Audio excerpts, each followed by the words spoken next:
What's going on, Gooners? And it's the day after. Some of you are in mourning, some of you are not in mourning, but the whole fan base is in meltdown and it's a recovery mode now. The fans are fully in effect in recovery mode.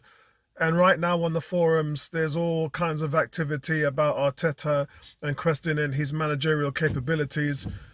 But listen, let's reflect on this result, shall we?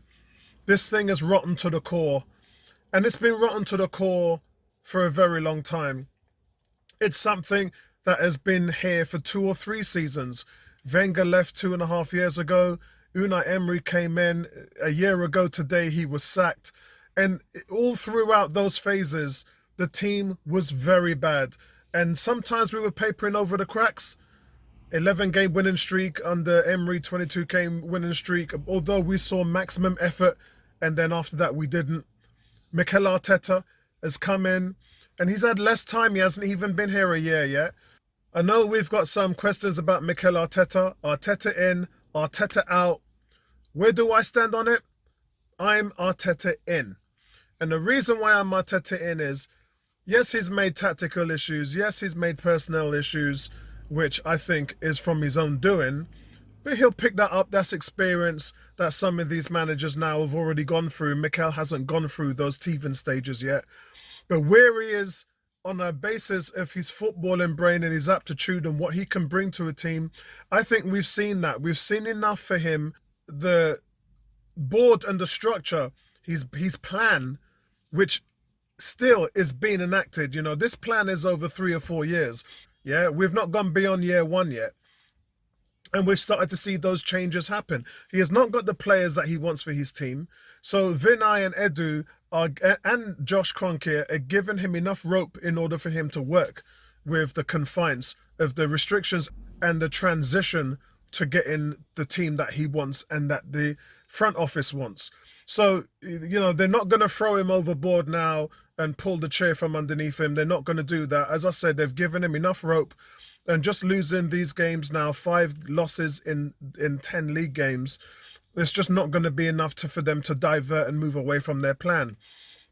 Because they've spent a lot of time investing in this plan, and if they scrap it now, it's going to take them time to get another plan, which is more effort, more money, and there's no telling how the plan is going to work out. So if you've got a 3-year plan right now, stick with the program, work yourselves through your teething issues, and hopefully you'll get to where you want at the end of it all. Now, where we are, guys, the team is rotten through the core.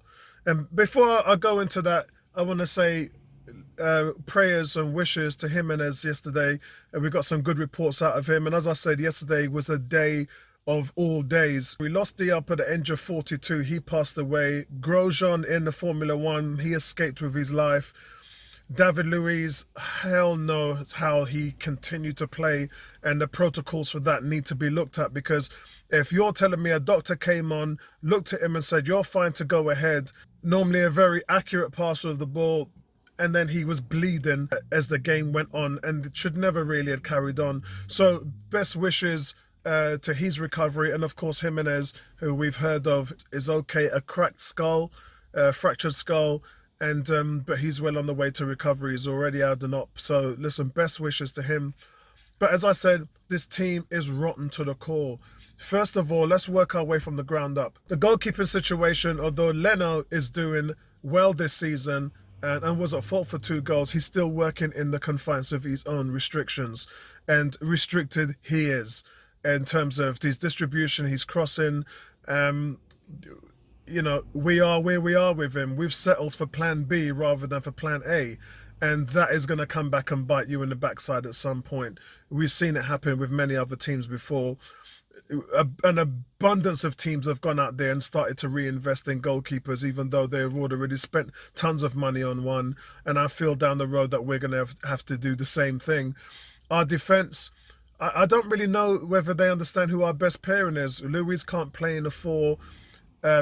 Holding can, and Holding's got restrictions and playing balls out the back. Either way, we don't have a partner for our golden goose, which is Gabriel. The one guy that should be playing next to him, which is William Saliba, doesn't even look like he's going to be here past January, and that's wrong. When you saw how he played against Derby and what his skill set is, it doesn't really matter where he is because his ceiling is so high. Plug him in, he can't do any worse than what anybody else is doing, and then hopefully he can grow in that partnership and that tandem with Gabriel. That should be Arsenal's future, but it's not happening, and it's not happening for various different reasons, and that should be the plan. Wing backs, look, Kieran Tierney has got limitations against powerful and speedy strikers, and he's going to continue to have those. Why wasn't Maitland-Niles there supporting in that role? I have no idea. Bellerin, pretty good assist this season, but just finding themselves at the wayside with his limitations. And I think that for him, the writing's on the wall. The midfield, for the last 3 games, we've been back to Ceballos and Xhaka, and both have offered nothing game in, game out. Every single week, it's the same story with those two. And you have to wonder why Guendouzi and Torreira, and even to a point Ozil. The poll is up on the YouTube channel right now, and you guys are voting into the 90% that Torreira, Guendouzi and Ozil should be the midfield in this team. And all those players have been run away from the team. Not of their own doing, but of the front office. That's a decision that the front office has made, not the players. I'm starting to come around on Joe Willock. But let's be fair, is Joe Willock better than Mesut Ozil? Let's be fair. Would any team in the world choose a Joe Willock over Mesut Ozil? You just wouldn't do it. Nobody would. That bags of experience, and Ozil's uploading video after video every week of games where he's just dominated. And like I said, I get it, yeah, that he hasn't shined in all of the games, especially against a top team. But right now, we're not playing top teams. Yeah, I mean, he dominated Liverpool when we won 4-1 at the Emirates 3 years ago. And he has played well against certain teams, but he does tend to go missing against big teams. I get that. But we're not playing big teams every week. And we've had Villa, Leeds, and we've had Wolves, not considered big teams. And Ozil, those are the games he normally shines in. Where is Mesut Ozil? And I don't care what any of you guys are saying about his form or his this or his that. The question needs to be asked now, because those are decisions that the front office has made. It's not down to the player. We're paying this guy. It's not like we're getting discount. Yeah, it's not like there's a 50% discount for not playing him. Yeah, I know there's an appearances incentive which we're saving, but it ain't that much. And it certainly isn't worth the amount of games we're losing. So overall, the midfield is completely and utterly broken. And I get that Thomas Partey isn't there. He makes a huge difference. The way that you can try to replace someone of that talent in the midfield missing, all across the board. Defensively, offensively, creatively, he's the full package. And we're really missing him badly right now. But he'll come back. Yeah, he'll be here for the Christmas run-in, and we're going to need him because that's going to be a very tough time. Pepe will be back as well. Pepe is the top facilitator in the team, 4 goals, 2 assists. So ride it how you will, guys. The team will get better. But I've covered the defence, the goalkeeper and the midfield, and now the strikers. Lacazette completely inept and fallen off. He doesn't even look close to doing anything at the moment.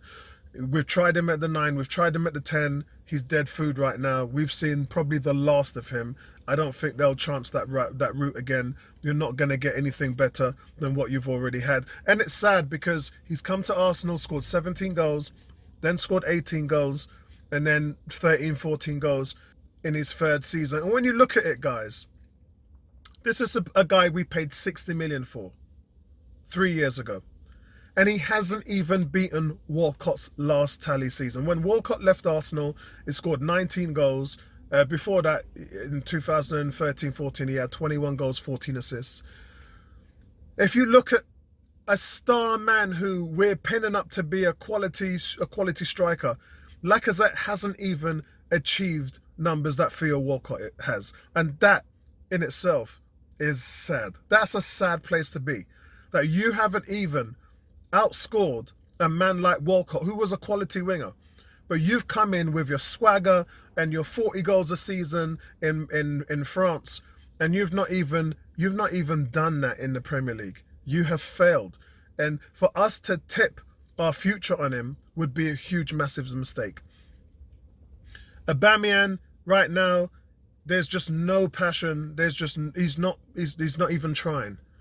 And I think it's difficult when you look at the strikers around the league, when you look at Vardy, when you look at Harry Kane, when you look at players who can create their own goals, and you look at Aguero, and Cavani came on. Did you see the runs he made in on those crosses, scoring with his head and just making it happen? Just the sheer movement of Cavani is what willed those goals. There's no will from Aubameyang at the moment. There's no trying. Balls are going in. He's getting a few chances, but he's just not doing nothing with it. And that, for me, guys, is just not acceptable. And it's broken all over the field. Everywhere. Every single phase of where Arsenal is at the moment is broken. So those are the players and those are the positions, tactically, with Arteta. That is just broken. We talked about on the back end of last season when we were attacking teams. We were taking games to teams. We were turning up and saying, we're going to maul you over. We're going to outwork you. Yeah, we're going to pressure you and press you into submission. Right now, Arteta isn't doing that. And not just that, but you understand the frailties of Ceballos and Xhaka in terms of on the counter-attack. And you've not even put them in the position that's going to help them. They are absolutely lambs to the slaughter in the midfield at the moment. And all of this comes from the tactics. Yeah. And just, guys, we've just capitulated all over the field. Every single phase you can think of right now. We cannot even beat a team. We are right now, it makes me laugh because we're 14th position, a loss against Spurs, and it's a North London derby, anything can happen. But on current form right now, you wouldn't tip Arsenal to beat Spurs. So that would be, that would be, I mean, how further are we going to fall into the bottom 5? We're already in the bottom 6. And nobody's saying Arsenal's going to get relegated, but we're saying that this is relegation form. There's a difference. And that is a bad place to be. Right now, you need to get out of this funk. The players need to turn up. And I've said before, just park wayside them guys who are wasting your time. Don't pick them. Don't pick Xhaka if you know what you're going to get from him. Don't pick Ceballos if you know what you're going to get from him. You're doing that every single week and you're turning up with the same results. When are you going to learn, yeah, that you have to move on from that? Do something different. Put the Pitney in. I've been saying that the Pitney them is at least turning up. Yeah? And as games go on, as weeks go on, the likes of Smith Rowe are getting stronger. Nelson is getting more confident. And I would rather see those guys and lose, yeah? Because I know that they've got a high ceiling and I know that they have a positive upward in their career and they can move forward and learn from victories rather than putting these guys in who are dead food. It just isn't worth it. You're embarrassing yourself and you're embarrassing those players. And quite frankly, from the performance I saw from Granit Xhaka yesterday, he's giving you exactly what he's giving you. He's doing that. He's sticking 2 fingers up to you and saying, I don't care. Yeah? Smith Rowe ain't going to do that. Maitland-Niles right now hasn't started. He wants to start. Maitland-Niles wants to do that. He wants to play for Arsenal. He turned down a new contract with Wolves. He wants to be at the team. He wants to run his heart out for the club he's been at since he was 8 years old. So I would rather lose with passion and fight than lose with my tail between my legs and my head in the sand. And right now, that's what we're doing. These players, some of them have given up on you, and they gave up on you a long time ago because they gave up on Ljungberg, they gave up on Emery, and they given up on Wenger. And I warned you months, even years ago that these guys would give up on you. And they're doing exactly what I said that they were going to do. You cannot trust these players. Get rid and replace them with people who give a shit. Yeah? Replace them with players who care. This whole predicting the first 10 games thing just blew up in our face. I have fully expected the team over the last few weeks not to deliver anything because of where we are. And I'm not surprised by the results, if I'm honest. Not surprised. But I want to see some commitment and I want to see some fight. And the only way how I'm going to see that is if you put the Pitney them in. All right? Speak to you guys later, man. Peace. Right back at you.